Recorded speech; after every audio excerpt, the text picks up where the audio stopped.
चौसीमा वैशाली।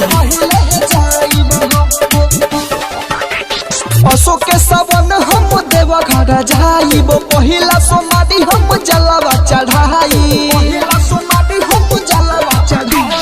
अशोक के सवन हम देवघर जाइब, पहिला सोमारी हम जलवा चढ़ाई।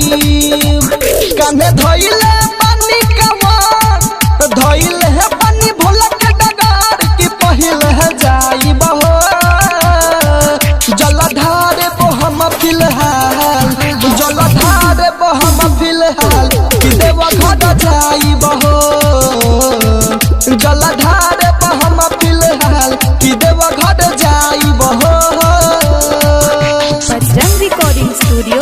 Music director DJ Kanchan Raj, Hajipur Vaishali. DJ Kanchan राज,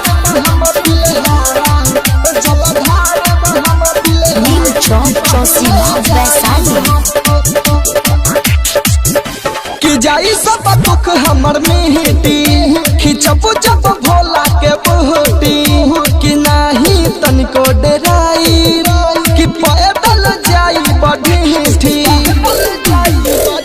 कि जाई सब दुख हमर मिटी, खिचब जब भोला के बूटी।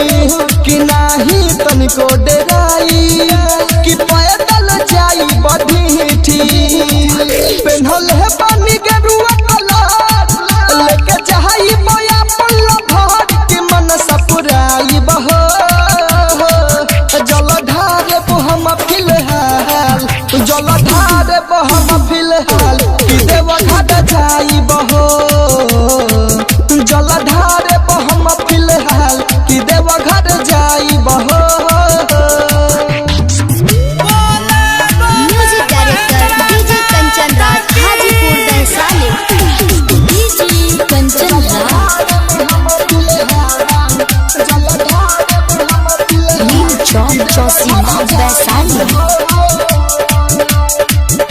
कि साथे जइहे पहाड़े, कि भोला बाबा के दुआरे।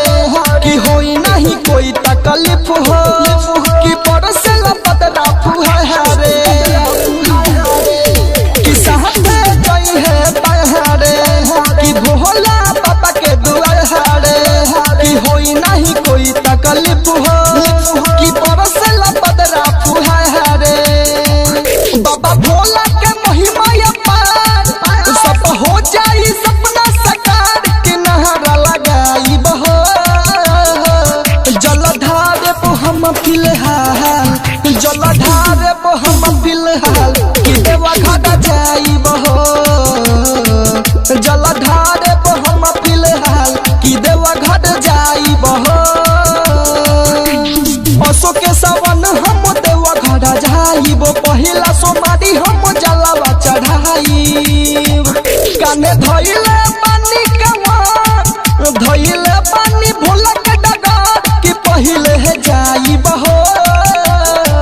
जलधार बो हम फिलहाल, जलधार बो हम फिलहाल कि देवघर जाइब हो। जलधार बो हम फिलहाल कि देवघर जाइब हो। Bajrang recording studio.